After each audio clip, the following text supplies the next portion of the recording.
தாவேக அரசின் போலியான வாக்குறுதிகளால் தமிழக மீனவர்கள் பெரும் ஏமாற்றம் அடைந்துள்ளார்கள் என்ற குற்றச்சாட்டின் அடிப்படையில் நாம் தமிழர் கட்சியின் வழக்கறிஞர் பாசறை நீதிமன்றத்தில் வழக்கு தொடர்ந்துள்ளீர்கள். இந்த வழக்கு மாநிலம் முழுவதும் ஊடகங்களில் பெரும் கவனத்தை பெற்றுள்ளது. இந்த வழக்கை தொடர வேண்டிய அவசியம் ஏன் ஏற்பட்டது? தமிழக மீனவர்களுக்கு தற்போது என்னென்ன பாதிப்புகள் ஏற்பட்டுள்ளன?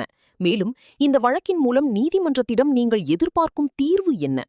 இந்திய நிலப்பரப்புலேயே கடற்கரையில் உள்ள ஒரே மாநிலம், ஒரு நீண்ட நெடிய முதல் மாநிலம் வந்து தமிழ்நாடு. மொத்தம் 1076 கிலோமீட்டர் ஒரு நீளமான கடற்கரை கொண்ட மாநிலம். இந்திய மாநிலங்களே வந்து அதிகமான உள்நாட்டு உற்பத்தியை, அந்நிய செலவாணி முறையை வந்து அதிகமா இந்திய நாட்டுக்கு வந்து உள்நாட்டு உற்பத்தியை வந்து பெருக்கி கொடுக்குற ஒரே மாநிலமும் தமிழ்நாடு தான்.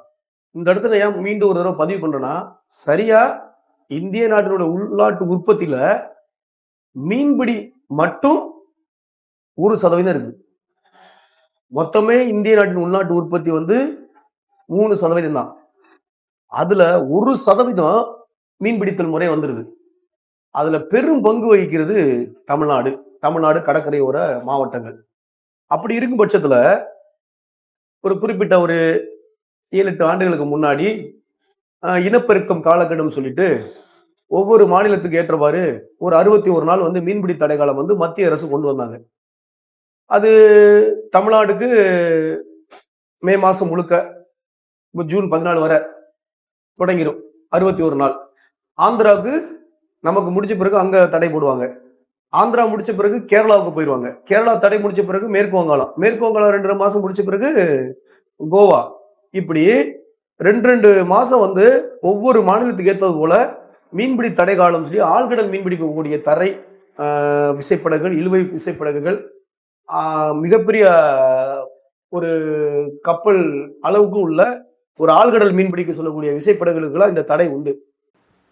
இப்போ நம்ம என்ன சொல்றோன்னா, மீனவர்கள் சமவெளியில வந்து சித்தாளு, கொத்தனாரு, பெரிய அளவு கட்டிடம், பெரிய அளவுக்கு தொழில் முனைவர்களா வந்து கிடையாது.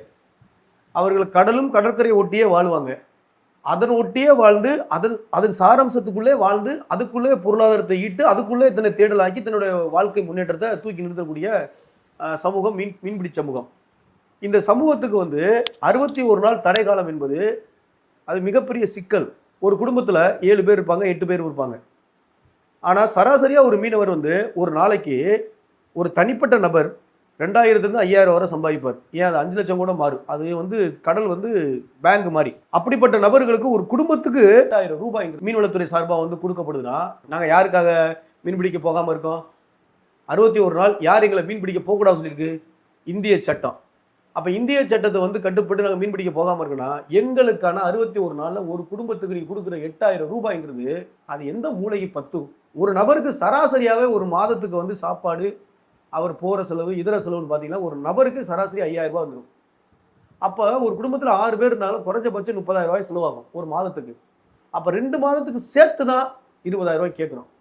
இதை ஒரு மாதத்துக்கு முன்னரே பல்வேறு மாநிலங்களில் இந்த பிரச்சனைகள் இஷ்யூவாக பேசப்படும் போது அங்கங்கே உள்ள மீனவ சங்க தலைவர்கள்லாம் என்ன பண்ணிட்டாங்கன்னா, அந்தந்த மாநில அரசு நெருக்கடி கொடுத்து ஒரு 20,000 ரூபா தொகையை வாங்குற அளவுக்கு வந்துட்டாங்க. அதுக்கு அரசாணை போட்டாங்க. அதில் முதல் குறிப்பாக உள்ள மாநிலம் ஆந்திர பிரதேசம். ஆந்திர பிரதேசத்தில் ஆழ்கடல் மீன்பிடிப்பில் இந்த மீன்பிடி தடை காலத்துக்கு 20,000 ரூபா பணம் கொடுக்குறாங்க. அடுத்து கோவா, இழுவைப்படகுக்கு 10,000, ஆழ்கடல் மீன்பிடிப்புக்கு 20,000. அடுத்து மேற்கு வங்காளம், அடுத்து அசாம். இந்த மாநிலங்களுக்கு முழுக்க நீங்கள் பார்த்தீங்கன்னாக்க மீன்பிடி தடை காலத்தில் 20,000 ரூபா கொடுக்குறாங்க. ஆனால் தமிழ்நாடுக்கு மட்டும் 8,000 ரூபாய் கொடுக்குறாங்க. ஏற்கனவே இருக்கக்கூடிய எடப்பாடியாக இருக்கட்டும், அவர் நான் ஆட்சிக்கு வந்தால் தடை காலத்துலேருந்து 8,000 நான் 15,000 கூட்டுறேன் அப்படின்னாரு. அதே போல் ஸ்டாலினும் நான் மீனவர்கள் மீன்பிடி தடை காலத்தில் வந்து நான் வந்து அதிகமான கூட்டுறேன் அப்படின்னாரு. அதே போல் தாவேகாவுடைய முதலமைச்சராக இப்போ இருக்கக்கூடிய சோசப் விஜய் கொட்ட எழுத்துல மீனவர்களுக்கான மீன்பிடி காலத்தில் ரூபாய் 8,000 இருந்து 20,000 ரூபாயாக உயர்த்தி வழங்கப்படும் அப்படின்னாரு. ஆட்சிக்கு வந்து இப்போ ஒரு மாசத்துக்கு மேலாகுது. ஒரு மாசத்துக்கு அடிப்படையில் நீங்க பாத்தீங்கன்னாக்க இன்னும் ஒரு உயர்த்தி கொடுக்கல.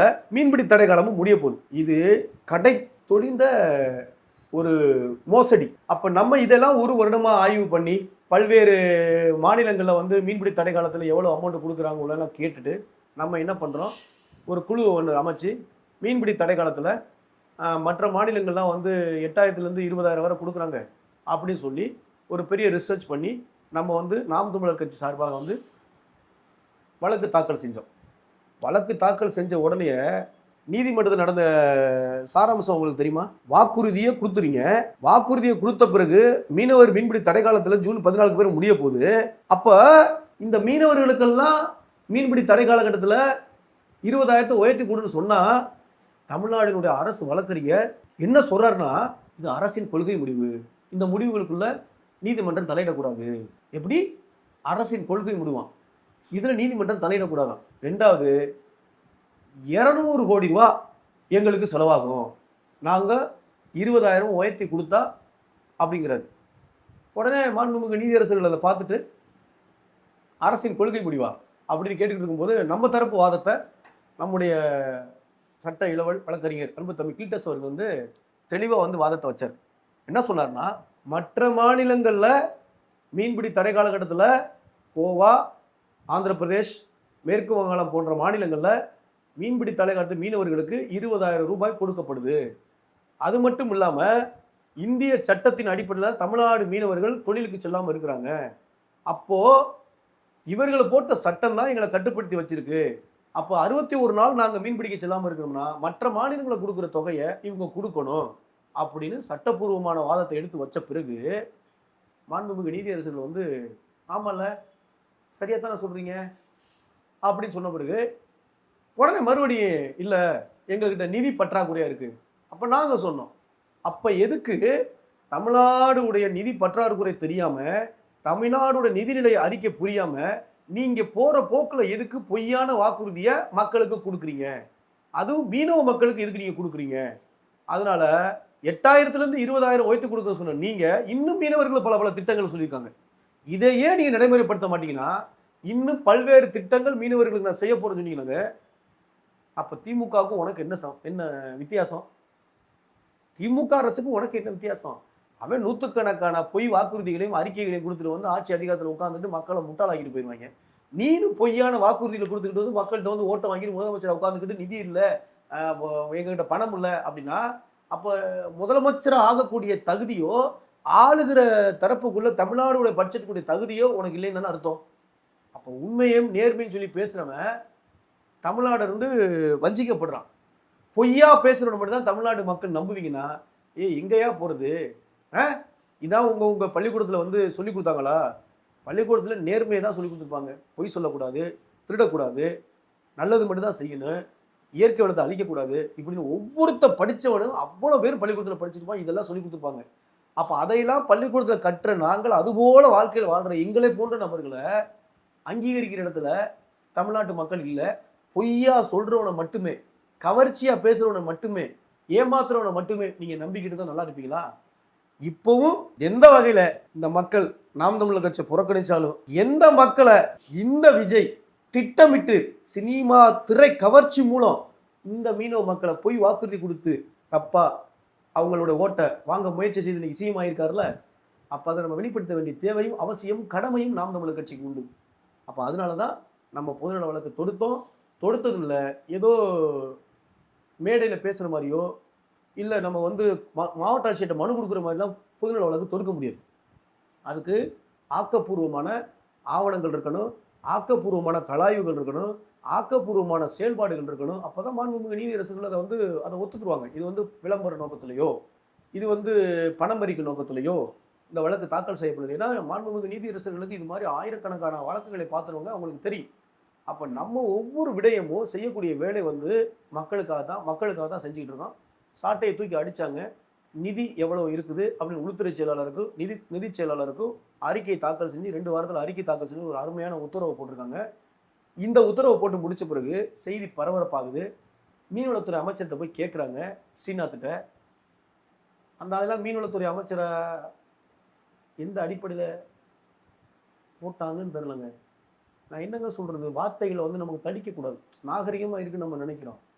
இவனுக்கு இந்த துறையை பற்றி தெரிஞ்சவனை தாங்க போட முடியும். மீனவர்களுக்கு மீன்வளத்துறையை பற்றி தெரிஞ்சவனு எனக்கு விவசாயிக்கு விவசாயத்துறை தெரிஞ்சவனுக்கு தாங்க அதை போட முடியும். எவனுக்கு எந்தெந்த துறையை பற்றி அந்தந்த துறையை பற்றியுடைய விஷயங்கள் எதுவுமே தெரியாது. தூக்கி கொண்டு போய் எவனையா போட்டு விட்றாங்க. அந்த ஆளு மொத பொறுப்படுத்த பிறகு, நாங்கள் ஆட்சிக்கு வந்தால் கச்சத்தீவை மீட்போம் அப்படின்னு விஜய் சொல்லிக்கிறார். மீன்வளத்துறை அமைச்சர்கிட்ட கேள்வி கேட்ட பிறகு அந்த ஆள் முந்திருக்கும்படி பக்கத்தில் இருக்க ஒருத்தன் நோ கமான்ஸ் அப்படிங்கிறேன். அதே போலதான் நேத்து வண்டியில உட்காந்து எங்க மீனவர்களுக்கு இழப்பீடா வந்து 20,000 கொடுக்க சொல்லி ஹைகோர்ட்ல வழக்கு போட்டுருக்காங்க, என்ன நீங்க சொன்னீங்கன்னா அப்படியே அதை பத்தி பேசுறத ஸ்கிப் பண்ணிட்டு நோ கமெண்ட்ஸ் அப்படின்னு சொல்லிட்டு போனான். இப்ப நீ எதுக்கு இருக்கிற இவனுங்களை போன நபர்களை தான் இந்த மக்கள் நம்புறாங்க, இந்த மீனவர்கள் நம்பியிருக்காங்க. இப்ப நம்ம என்ன செய்யறது? அப்ப உண்மையா நேர்மையா ஒழுக்கமா உறுதியா மக்களுக்காக உழைக்கிறவங்களை மக்கள் ஒவ்வொரு முறை நீங்க புறக்கணிச்சுட்டு இருந்தீங்கன்னாங்க என்ன செய்யுங்கிற ஒரு கேள்வி வரும்ல. இப்ப 20,000 ரூபாய் கொடுக்குறேன்னு சொல்லி வாக்குறுதி கொடுத்த விஜய் கொடுக்கல. ஆனா 20,000 ரூபாய் கொடுடா அப்படின்னு சொல்லி மக்களை ஏமாத்தாத, சொன்ன வாக்குறுதி நிறைவேற்று அப்படின்னு சொல்ற என்டிகே எங்க இருக்கு? போய் வாக்குறுதி கொடுத்து திமுக மாதிரி ஆட்சி அறிக்கைகளுக்கு வந்த டிவிக்கு எங்க இருக்கு? அதனால இந்த ஊடகம் மூலம் நம்ம சொல்லக்கூடிய விஷயம் என்னன்னா, நல்லது அது யாரு செஞ்சாலும் எந்த துறையில செஞ்சாலும் அது நாம் தமிழர் கட்சி வரவேற்கும். தப்பான வாக்குறுதியை மக்களுக்கு கொடுத்தா, தப்பான வாக்குறுதி மூலம் இந்த நாட்டு மக்களை பிளவுபடுத்தி இந்த மக்களை வந்து திரை கவர்ச்சி மூலம் வந்து நீ இந்த வேலையை தொடர்ந்து திமுக கட்சிக்கார மாதிரி செஞ்சுக்கிட்டு இருந்தா, அது எந்த கட்சியாக இருந்தாலும் நாம் தமிழர் கட்சி கடுமையாக மக்கள் மத்தியில் கொண்டு போய் சேர்க்கும். அந்த வேலையை தான் நாம் தமிழர் கட்சி செஞ்சிருக்கு. விரைவில் இந்த 2 வாரத்துக்குள்ள 20,000 ரூபாய் பணம் உயர்த்தி கொடுக்கப்படும் அப்படின்னு நான் நம்புகிறேன். ஏன்னா எந்த ஆட்சியாளர்களாக இருந்தாலும் இருந்தான், அவன் எம்எல்ஏ இருக்கான், எம்பியாக இருக்கான், ஐஏஎஸ்ஸாக இருக்கான், ஐபிஎஸ்ஸாக இருக்கான், இல்லை மினிஸ்டர்ஸாக இருக்காங்க, இவர்களெல்லாம் மக்கள் நீதிமன்றத்தில் உயர்நீதிமன்றத்தில் நீதியரசர்கள் கேட்குற கேள்விக்கு ஆவணங்களோடு சொல்லும்போது செஞ்சு தான் ஆகணும். அப்படி எண்ணிலடங்காத வேலைகளை எந்த ஒரு பிரதிபலமும் இல்லாமல் நம்ம வேலை பார்த்து மக்களுக்கு செஞ்சுருக்கோம். அந்த அடிப்படையில் மீனவ மக்களுக்கு 20,000 ரூபாய் 14 மாவட்ட மீனவ மக்களுக்கும் கண்டிப்பாக உயர்நீதிமன்றம் கொடுக்கறதுக்கு உத்தரவு போடும். சாட்டையை தூக்கி நீதிமன்றத்தை அடிக்க ஆரம்பிச்சிடும். இந்த நிதி அறிக்கையும் இந்த உள்துறை செயலாளரும் இந்த அறிக்கையிலேயே அவர்கள் அடுத்த விஷயத்தில் 20,000 ரூபாய் என்ன பண்ணிடுவாங்க, கொடுக்கணும்னு சொல்லிடுவாங்க. அவங்க கொடுத்தா ரொம்ப சந்தோஷம். அதுக்கு ஒரு உந்துதல் சக்தியாக இருந்த நாம் தமிழர் கட்சி அதுக்கு உந்துதல் சக்தியாக மக்களுக்கு இருக்குது. நாங்கள் செஞ்சுட்டு உங்கள்கிட்ட பேசுகிறோம். நீங்கள் சொல்கிறது சரிதான். பட் இருந்தாலுமே ஆட்சிக்கு வந்த ஒரே மாசத்துல பல வாக்குறுதிகளை நிறைவேற்றிருக்காரு. ஆல்ரெடி நிதி நிலைமை ரொம்பவும் மோசமாக இருக்குன்னு சொல்கிறீங்க. அப்படி இருக்கிற பட்சத்தில் ஒரே மாசத்துல எல்லா வாக்குறுதியும் நிறைவேற்றணுங்கிறது கட்டாயம் கிடையாது. எந்த வாக்குறுதி அவர் நிறைவேற்றிட்டாரு? வந்த உடனே நல்லகாலம் பிறகு மாதிரி வந்த உடனே தமிழ்நாட்டோட பெண்களுக்கு இலவச பேருந்து பயணம் அப்படின்னு சொன்னார்ல, அதை நடைமுறைப்படுத்தினாரா? இல்ல. அடுத்து இந்த பட்டாலியன் போலீஸ், ஏஆர் போலீஸ் 85,000 பேர் தமிழ்நாடு முழுக்க இருக்காங்க. இவர்களுக்கு கொடுக்கக்கூடிய தொகையை ரூபாய் 15,000 25,000 உயர்த்தி கொடுப்பேன்னாரு. அதை கொடுத்துருவாரா? ஆனா அவங்க எல்லாருமே வாக்குறுதி என்ன பண்ணிருக்காங்க, ஓட்டு செலுத்திருக்காங்கல்ல. நீங்க சொல்ற மாதிரி ஒரு மாசத்துல அதை பண்ண முடியாது. அது உண்மையிலே வந்து அதை நோக்கி நகர முடியாது. அப்ப தமிழ்நாடோட நிதி நிலை, தமிழ்நாடோட நிதி பட்ஜெட்டு என்ன இருக்குங்கன்னு ஒருத்தர் பார்த்து அறிந்து புரிந்து தானங்க சொல்லணும். அப்போ திமுகவுக்கும் உனக்கு என்னடா வித்தியாசம்? இதைத்தானே நாங்கள் கேட்குறோம். நாங்கள் என்ன கேட்குறோம்? இருங்க, நம்ம தேர்தல் அறிக்கை, திமுக தேர்தல் அறிக்கை, டிவிகே தேர்தல் அறிக்கை, அதிமுக தேர்தல் அறிக்கை, நாம் தமிழர் கட்சி தேர்தல் அறிக்கை வச்சு படிங்க. ஒருத்தனுடைய வளர்ச்சிக்காக ஒருத்தனை டெவலப் பண்ணி கொண்டு போய் விட்டு அவனை அதில் இருந்து முன்னுக்கு ஏற்படுத்தி அதன் மூலம் அவனை வந்து டெவலப் பண்ணி கொடுறது வளர்ச்சியா? நீ டெவலப்பே ஆக வேணாம். நான் இங்கேருந்து உலக வங்கியிலேருந்து இல்லை ஆசிய வங்கியிலேருந்து நான் பணத்தை வாங்கிக்கிட்டே வருவேன். நான் உனக்கு என்ன பண்ணிக்கிறேன், இலவசமாகவே உன்னைய நான் வச்சுக்கிறேன். பிராய்லர் கோழியாகவே நான் உன்னை வச்சுக்கிறேன். நான் வளர்க்குற பன்னி கூட்டமாகவே நான் உன்னை வச்சுக்கிறேன். நான் வளர்க்குற செம்பரியாட்டு கூட்டமாகவே நான் வச்சுக்கிறேன் அப்படின்னு சொல்கிறவர்கள் தலைவரா? இல்லை, நீ நாட்டு கோழி, நீ ஆட்டு, நீ நாட்டு மாடு, நீ நாட்டு ஆடு, சுதந்திரமாக நீ மேயணும், சுதந்திரமாக நீ வாழணும், சுதந்திரமாக நீ தூங்கணும், உன்னுடைய தேவை நீயே பூர்த்தி பண்ணணும் அப்படின்னு வழி நடத்துறவன் தலைவனா? அப்போ இங்கே எல்லாமே தப்பா இல்லையா? நம்ம 4 பிள்ளைய பெற்றெடுக்கிறோம். தாய்ங்கிறவ வளர்த்து தான் விட முடியும்.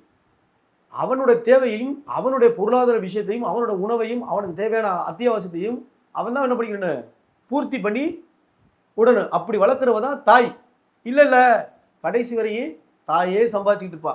கடைசி வரை பிள்ளைகளை பொம்மைகளாகவும் குளோனிங் பேபி குட்டிகளாகவும் வச்சுருந்தாங்க. அதுக்கு பேர் என்ன?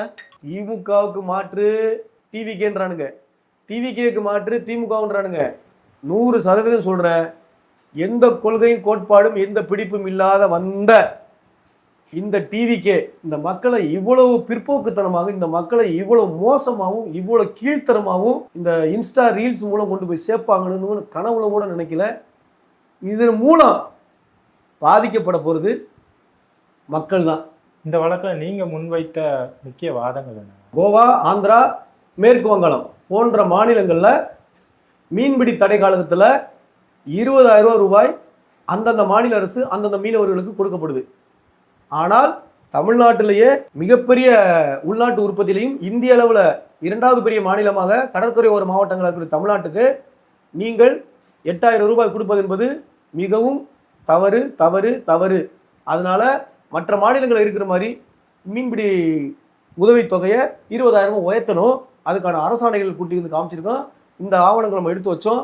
உடனே மாண்புமிகு நீதியரசர்கள் அதை வந்து அப்படியே ஒத்துக்கிட்டு சரியான கருத்தாக தான் இருக்குது, இது அரசின் கொள்கை முடிவாக நம்ம எடுக்க முடியாது அப்படின்னு சொல்லிட்டு தான் இந்த வழக்கை வந்து அவங்களுக்கு உடனே இது சம்மந்தமாக எங்களுக்கு அறிக்கை தாக்கல் பண்ணி சொல்லியிருக்காங்க. உடனே அங்கே நான் சொல்லலை, அதே தமிழ்நாடு ஒரு அரசு வழக்கறிஞர் அந்த அளவுக்கு எங்கள்கிட்ட பட்ஜெட் இல்லை அப்படின்னாரு. அதுக்கு தான் நம்ம அடுத்த வாதம் வச்சது. அப்போ கொடுக்க முடியாதுன்னு தெரிஞ்சிருந்து எதுக்கு வாக்குறுதியை நீங்கள் கொடுத்தீங்க, அப்போ போலி வாக்குறுதியை கொடுத்து மக்கள்கிட்ட இருந்து ஓட்டு வாங்கினது தப்பு தானே அப்படிங்கிற விஷயத்த நம்ம பேசினோம். அப்போ அதெல்லாம் பார்த்துக்கிட்டு என்ன பண்ணாங்கன்னா, உடனே இந்த சம்மந்தமாக நோட்டீஸை வந்து போட்டு விரைவில் இது சம்மந்தமாக நல்ல ஒரு முடிவை தமிழ்நாடு அரசு எடுக்கணும், அறிக்கை தாக்கல் பண்ணுங்க அப்படின்னு சொல்லியிருக்காங்க. இது நம்ம வச்ச ஒரு பெரிய ஒரு முன் வாதங்கள். இப்போ மீன்பிடி தடை காலத்தில் மீனவர்கள் சந்திக்கக்கூடிய பிரச்சனைகள் என்ன? ஆழ்கடல் மீன் பிடிக்கக்கூடிய சொல்லக்கூடிய மீனவர்கள் 2 மாதத்தில் அவருக்கு ஏற்பட்ட அந்த வண்டிக்கு வாங்கின டியூ, அவங்களோட வீட்டுக்கு வாங்கின லோனு, அவங்களுடைய உணவுக்கான திட்டமிடல், இது எல்லாமே அவங்களுக்கு மிக மோசமாக இருக்கும். அதுவும் கரெக்டான மே மாத நேரத்தில் நீங்கள் பார்த்தீங்கன்னாங்க, அப்போ தான் வந்து ஸ்கூல்லாம் வந்து லீவு, அதுக்கப்புறம் ஜூன் மாதத்தில் ஸ்கூல் ஓப்பன் பண்ணுற டைமு. அப்போ மே மாதத்தில் இந்த குழந்தைகளை வெளியில் கூட்டு போகிறதுக்கான பொருளாதார தேடல் அவங்களுக்கு இருக்காது. அதே போல் ஜூன் மாதத்தில் கொண்டு போய் அவங்கள பள்ளிக்கூடத்தில் சேர்க்கறதுக்கான பொருளாதாரத்துக்கான அமௌண்ட்டும் அவங்களுக்கு இருக்காது. கடுமையான ஒரு பாதிப்பு நிலைக்கு தள்ளப்பட்டுருவாங்க. 2வது அவங்க என்ன பண்ணிடுவாங்கன்னா, அடுத்து ஆழ்கடல் மீன்பிடி போகக்கூடிய படகுகளை இழுத்து வச்சுட்டு கரவலைக்கு என்ன பண்ணிடுவாங்கன்னா, சின்ன படகுல போயிட்டு தன்னோட அத்தியாவசியமான தேவைக்கு கொஞ்சம் கொஞ்சம் போயிட்டு வருவாங்க. ஆனால் எல்லா மீனவர்களும் அதை போயிட்டு வர வாய்ப்பு இல்லை. குறிப்பாக சென்னை, நாகப்பட்டினம், தூத்துக்குடி, கன்னியாகுமரி இந்த பகுதியில் கூடிய ஆழ்கடல் மீன்பிடிக்கக்கூடிய மீனவர்கள்லாம் ரொம்ப கடுமையாக பாதிக்கப்படுவாங்க. அந்த பாதிக்கப்படுற விஷயத்தில் இந்த 20,000 ரூபாங்கிறது அவங்களுக்கு ஒரு பெரிய தொகை கிடையாது. மீனவர்களை பொறுத்தளவு இந்த 20,000 ரூபாங்கிறது அவங்களுக்கு பெரிய தொகை கிடையாது. ஆனால் இருந்தாலும் ஒரு சின்ன நகர்வு நகர்த்தும். தமிழ்நாடு அரசு கொடுக்குற ஒரு தொகை ஒரு சின்ன ஒரு மூலதனமாக அவர்களுக்கு ஒரு நகர்த்தும். ஒரு அரசு மீது ஒரு நம்பிக்கை வரும். அதற்கு தான் இது முன்னுதாரணமாக தமிழ்நாடு தான் கொடுத்துருக்கணும். இதை மேற்கொள்ளி தான் மற்ற மாநிலங்களுக்கு போயிருக்கணும். ஆனால் நம்ம மற்ற மாநிலங்களை மேற்கொள்ளி இங்கே வந்து காட்டுறோம். அப்போ அதுவே நமக்கு வந்து மீனவர்களுக்கு வந்து பெரிய அளவுக்கு வந்து ஒரு பெரிய துரோகம் இழைக்கப்பட்டுக்கிட்டு தான் நான் கருதுகிறேன். அதை கவனத்தில் எடுத்து தான் இந்த வழக்கை நம்ம தொடுத்துருக்கோம். மீனவர்களுக்கான தொழில் என்பது நான் உங்களுக்கு சொல்ல வேண்டிய அவசியமே இல்லை. எல்லா தொழிலும் கடுமையான தொழில் தான். ஆனால் உயிரை பணைய வைத்து காற்று, மழை, வெள்ளம், புயல், வெயில், குளிர் இப்படி எண்ணிலடங்காத விடயங்களுக்குள்ள பாதுகாப்பு இல்லாமல் தன்னோட உயிரை பணைய வைத்து வேலை செய்யக்கூடிய ஒரே தொழில் மீன்பிடி தொழில். அந்த தொழில் செய்யக்கூடிய மீனவர்களுக்கு இந்திய அரசு, தமிழ்நாடு அரசு பெரிய அளவுக்கு அவங்களுக்கு பாதுகாப்பு கொடுத்து அவங்கள பார்க்கணும். இந்த விஷயம் மூலம் நான் உங்களுக்கு சொல்லக்கூடிய ஒரே ஒரு விஷயம் என்னென்னா, நீங்கள் பார்த்துருப்பீங்க, காரைக்கால்லையோ கடலூர்லையோ தேங்காய்பட்டணத்துலையோ மீன் பிடிக்க போகக்கூடிய மீனவர்களோ, இல்லை ராமேஸ்வரத்தில் மீன் பிடிக்கக்கூடிய மீனவர்களோ, இல்லை நாகப்பட்டினத்தில் மீன் பிடிக்கக்கூடிய மீனவர்களோ, இந்த படகு பழுதாகி, நல்லா கேட்டுக்கோங்க, படகு பழுதான பிறகு அவர்கள் அங்கேருந்து வர முடியாது. எந்த திசையில் வந்து அந்த படகு போகணும் தெரியாது. அப்போ அவங்க போயிட்டு இந்த படகுல இருக்கக்கூடிய எரிபொருளோ இல்லை அவங்க படகுல இருக்கக்கூடிய உணவோ தீந்துடும், தண்ணியும் தீந்துடும். ஒன்று அவன் சாவணும், இல்லைன்னா யாராவது போய் பாதுகாக்கணும். இப்படி செத்துப்போன மீனவர்கள் நிறையா. இப்போ சமீபத்தில் கூட தேங்காய் படத்தை சேர்ந்த மீனவர்கள் போயிட்டு 6 நாள் அவங்களுடைய உப்பு நீரை அவங்க சிறுநீரை குடிச்சிட்டு வந்ததாக பேட்டி, நேற்று பேட்டி. நம்ம என்ன சொல்கிறோம், இந்த வங்காள விரிகுடா, இந்த அரபிக்கடல், இந்த மன்னார் வளைகுடா கடற்கரை ஓரத்தில் உள்ள கடலை கட்டி ஆண்ட சோழர்களும் சேரர்களும் பாண்டியன் வம்சம் நீங்கள் காணாமல் போன மீனவன் வந்து இந்த படகு கவிழ்ந்து இந்த வெள்ளம் ஏற்பட்டு புயல் ஏற்பட்டு பாதிக்கப்பட்ட மீனவர்கள் வந்து இலங்கை கடற்படையால் சுட்டுக் கொல்லப்பட்டவனை விட இவன் தான் அதிகமாக இருக்கான். அப்போ இந்த மீனவனை வந்து பாதுகாக்கணுங்கிற தகுதி அந்த மீனவனை ரெஸ்கியூ பண்ணிட்டு வர ஒரு விஷயமும் தமிழ்நாடு அரசுக்கு இந்திய அரசுக்கு கிடையாது. இதெல்லாம் கவனத்தில் எடுத்துதான் இங்கேங்க ஹெலிகாப்டர் ஆம்புலன்ஸ் சோப்பர் ஆம்புலன்ஸ்னு சொல்லி நாகப்பட்டினத்தில் ஒன்று ராமேஸ்வரத்தில் ஒன்று வைக்கணும். இது 108 ஆம்புலன்ஸ் போல் இதில் எப்போவுமே எல்லா எக்யூப்மெண்ட்ஸும் இருக்கணும், ரேடார் இருக்கணும். 100 கிலோமீட்டர் தூரத்தில் சின்ன கடலில் சின்ன ஒரு பாக்ஸ் இல்லை சின்ன படகு மிதந்தால் கூட தெரியணும். அவங்களோட ஜிபிஎஸ் இதோட கனெக்ட் ஆகிடணும். படகு பழுதாச்சுன்னா எப்படி 108 ஆம்புலன்ஸ்க்கு நம்ம ஃபோன் அடிக்கணும். உடனே விபத்து காலகட்டத்தில் வந்து விபத்து ஏற்பட்டவங்கள கை காலம் முடிஞ்சவங்கள தலையில் ஏற்பட்டவங்க உடனே அரசு மருத்துவமனை கொண்டு போய் இல்லை மருத்துவமனை கொண்டு போய் அவங்களை காப்பாற்றிடும். அந்த அரை மணி நேரத்துக்குள்ளே முன்ன பின்ன வந்தால் உயிர் காக்கப்படும் சொல்லுவோம். அதுதான் விஷயம். அப்போ இங்கே படகு கவிழ்ந்து புயல் ஏற்பட்டு 2ஆ புலந்து இருக்கிற மீனவர்கள் எத்தனையோ மீனவர்கள் இங்கே பாருங்க, ஐஸ் பாக்ஸ் அந்த மரக்கட்டையை பிடிச்சிக்கிட்டு நைட்டு பகல் இரவு பகல் தொங்கி தொங்கி தொங்கி தொங்கி கடலில் வலையை வீசி வீசி வீசி வீசி இருண்ட அதெல்லாம் நீ கற்பனை பண்ணி பார்க்க முடியாது. இந்த பக்கெட்டு எதுவுமே இருக்காது. ஒரு ஐஸ் பாக்ஸை பிடிச்சிருப்பான், கூடவே இருந்தவன் மூழ்கி இருப்பான். அவன் எந்த திசையா எங்கிட்டு பாடி ஒதுங்கும் தெரியாது. எவனாவது ஒருத்தன் வந்து என்ன பண்ணுவான், அந்த ஐஸ் பாக்ஸை மிதந்துக்கிட்டே வருவான். யாராவது நம்மளை பாதுகாக்க வந்துட மாட்டாங்களான்னு 4ஆவது நாளையும் 5ஆவது நாளையும் அவனோட ஜீவன் போய் அப்படியே தண்ணியில் இறங்கிடுவான். இதையும் பாதுகாக்க தவறிய கூட்டங்களாக தமிழ்நாடு அரசு இருந்துகிட்டு இருக்கு. இதற்கும் சோப்பர் ஆம்புலன்ஸ் ஹெலிகாப்டர் ஆம்புலன்ஸ் மீனவர்கள் பாதிக்கப்பட்ட உடனே பறக்கணும், அவர்களை ரெஸ்கியூ பண்ணி தூக்கி வந்து மீட்கணும் அப்படின்னு ஒரு வழக்கு போட்டிருக்கோம்.